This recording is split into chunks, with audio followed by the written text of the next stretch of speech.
Hello everyone, आज का हमारा टॉपिक है अगर आप सिस्टमेटिक इन्वेस्टमेंट प्लान सिप करना चाहते हैं 1,000 रुपये की, तो आपको कौन से प्लान में सिप करनी चाहिए। सबसे पहले मैं हूं आपका होस्ट एंड दोस्त Ankur Malhotra. Welcome to our channel money with Ankur, जिसमें हम आपको बताते हैं स्टॉक्स के और म्यूचुअल फंड या कि मनी से रिलेटेड हम सारी आपको नॉलेज देते हैं।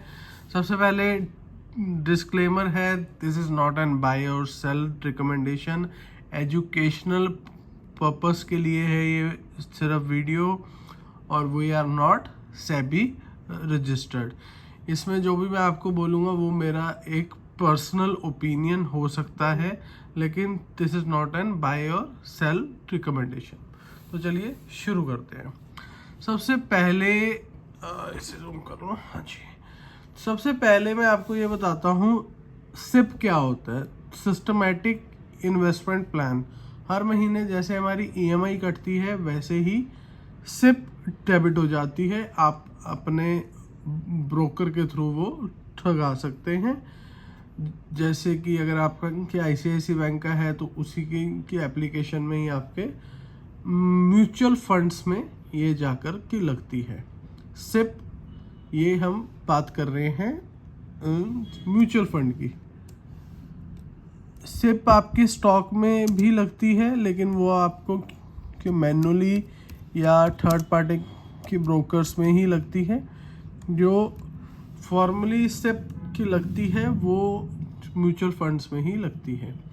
तो अगर आप सोच रहे हैं कि इतना हाइप होता है सिप लगाना है मतलब कि मंथली सेविंग करनी है, ये करना है वो करना है, तो मैं सिर्फ स्टार्ट करना चाहता हूँ 1,000 रुपये से। तो आप किस फंड में पैसे आप लगा सकते हैं, तो आज मैं आपको वो बताऊंगा। अगर आपने 1,000 रुपये का सिप करना है तो आपको पैसा लगाना है फ्लेक्सी कैप फंड में। फ्लेक्सी कैप फंड क्या होता है आप देख सकते हैं यहाँ पर। Flexible investment mandate. A flexi cap fund is an open ended equity fund where the fund manager, जहां पर फंड मैनेजर आपका पैसा लार्ज, मिड और स्मॉल कैप तीनों में आपका पैसा लगता है। मतलब इसमें आपका बड़ी कंपनियों में भी, मिड कंपनीज में भी, और जो बिल्कुल छोटे हैं वहाँ पर भी पैसा आपका लगता है। इसमें कोई डेडिकेटेड की वो नहीं होता कि ये स्मॉल कैप में ही लगेगा कि मिड कैप में ही लगेगा या कि लार्ज कैप में ही लगेगा। मतलब कि बड़ी कंपनियों छोटी कंपनियों ये टर्नओवर के हिसाब से कैलकुलेट होता है। बाकी इसमें इसके बाद आप देख सकते हैं जो बेसिकली इसमें सबसे प्लस पॉइंट जो है और जो मैं आपको बता रहा हूँ, इसमें फंड मैनेजर जिस साइड को मार्केट जारी होती है, जैसे कि लार्ज अगर की बढ़िया चल रहे हैं या कि मिड बढ़िया चल रहे हैं या स्मॉल की बढ़िया चल रहे हैं, तो फंड मैनेजर उधर वाली साइड अपना डाइवर्जन कर लेता है। अब इसमें आपका 65% पैसा तो इक्विटी में लगेगा ही लगेगा।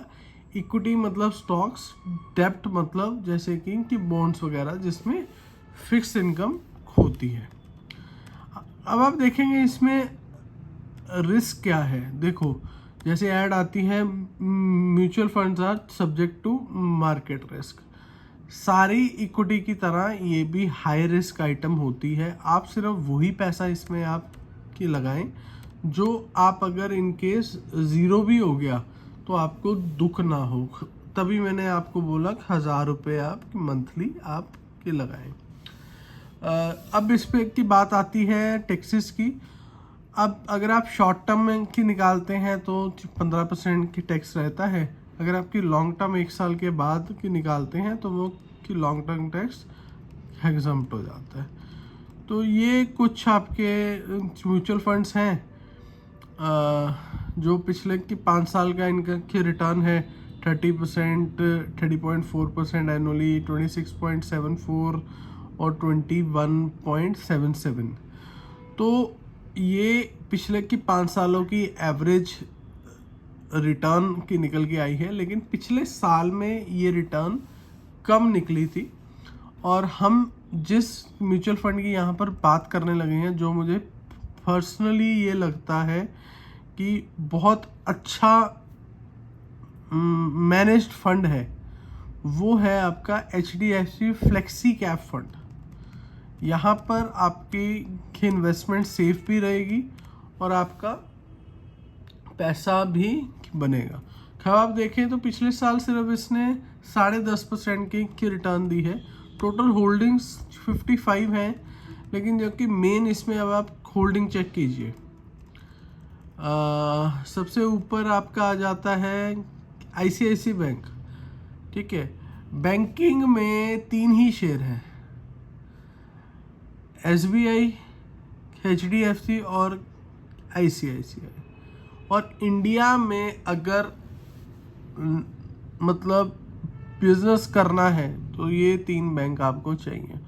चौथा भी ले लिया इन्होंने साथ में, एक्सिस बैंक। तो भाई साहब सारा की बैंकिंग इनके पास ही है। अगर आपको बैंकिंग पे की भरोसा है तो ये तो कि म्यूचुअल फंड आके बंद करके लो।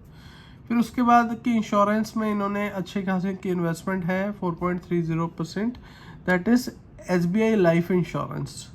उसमें भी इनका ठीक ठाक वो है। अब बचा कुचा जो कि रह गया था, वो कहते भाई कि कोटक तू क्यों कि रह जाएगा, तो इन्होंने कोटक भी अपने साथ ले लिया। अब ऑटोमोबाइल में इंडिया में इन्वेस्ट ना हो, ये ऐसा कि नहीं हो सकता। तो सबसे बड़ी कंपनी हमारे देश की मारुति सुजुकी इंडिया लिमिटेड, और सिप्ला हेल्थ केयर में हो गया, और SCL IT में हो गया टेक्नोलॉजी, और भारतीय एयरटेल कम्युनिकेशंस में होगा। बाकी भी छोटी छोटी होल्डिंग्स होती हैं, लेकिन इतना कोई उसका वो नहीं है।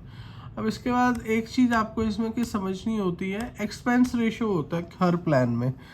डायरेक्ट प्लान जो आप खुद लगाते हो उसमें एक्सपेंस रेशो कम होता है, इसमें 0.68% है। अगर आपने 100 रुपये की लगाए तो कि 0.68% उसमें से कट के पैसा आगे के लगेगा, मतलब कि 32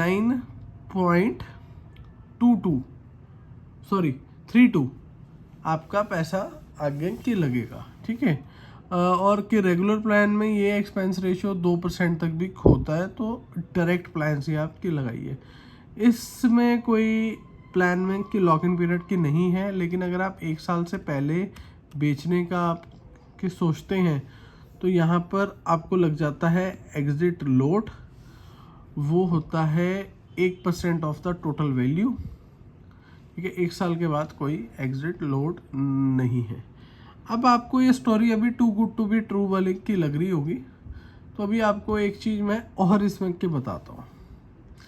ये आ गया आपका HDFC फ्लेक्सी, आप देखेंगे 10.46% का रिटर्न है, और ये इसका NAV है 226.49। मतलब आज इस कंबाइंड म्यूचुअल फंड का जो कि प्राइस है वो कि ये चल रहा है, आपकी फंड साइज देखेंगे तो यहाँ पर 91,000 करोड़ से ऊपर का कि फंड साइज है, और रेटिंग भी इसे मिली हुई है 5। मिनिमम सिप अमाउंट आप देखेंगे तो वो रहेगा 100 रुपये। अब जो चीज़ मैं आपको दिखाने लगा हूँ वो थोड़ा सा आपको शॉकिंग लगेगा, लेकिन this is the reality of SIP. आप अगर ये सोचें कि एनालाइज की रिटर्न तो होता है अगर आपने 1 साल पहले की इकट्ठे की 12,000 रुपये की लगा दिए होते तो इतना पैसा की बन जाता। ठीक है, लेकिन हम पैसे की लगा रहे हैं हर महीने 1,000 रुपये। कभी एक की NAV 2,000 भी रही होगी, कभी एक की NAV की 2,300 भी रही होगी, तो वो उसकी एवरेज बनती है। तो पिछले 1 साल में 1,000 रुपये अगर हम हर महीने लगा रहे हैं, 12,000 की जगह वो 12,877 बनता। तो रिटर्न एब्सोल्यूट जो कि रिटर्न आती है दैट इज 7.31%। तो रिटर्न कोई बहुत ज़्यादा नहीं है ये, लेकिन ये बहुत स्टेबल म्यूचुअल फंड है। इसमें आपको मतलब कि डरने की कोई की बात नहीं है। अगर आपने 1,000 रुपये का सिप करना है तो ये आपका सबसे बढ़िया इन्वेस्टमेंट हो सकता है, ठीक है। और अगर आप इसमें अब आप देखें 10 साल का जो कि रिटर्न है वो 17.4% है। तो जब हमें 10 ईयर का की डाटा की मिल जाता है वो हमारे लिए ज़्यादा सेटिस्फाइंग हो जाता है। 10 ईयर में क्या होता है कि 10 ईयर में कंपनी का भी कि पता चल जाता है, फंड की मैनेजर्स का भी कि पता चल पाता है, वो एक ज़्यादा सेटिस्फाइंग डाटा हो जाता है। और ये इसके जो कॉम्पिटिटर्स हैं वो कि ये हो गया, ये एक्सपेंस रेशियो मैंने आपको आपकी बताई दी है, ठीक है। This is the best SIP for 1000 rupees, जिसमें आपका large cap, mid cap, small cap सब कुछ कवर हो जाता है। बाकी आपकी रिटर्न्स तो देखो आपकी मार्केट ने ही देनी है वो, लेकिन एक चीज़ मैं आपको यहाँ फिर से क्लियर कर रहा हूँ, ये देखो ये 10.46% रिटर्न एक साल की है, लेकिन अगर हम 1000 रुपये की सिप करते हैं तो कि रिटर्न आई है 7.31%। ये बहुत लोगों को समझ नहीं लगता है, तो ये आप समझिए जो एक्चुअल रिटर्न है वो दिखाने वाले के रिटर्न से कम आएगी। This is Ankur Malhotra signing off money with Ankur. Please like, share and subscribe और इन्वेस्ट करते रहिए सोच समझ के। Bye bye.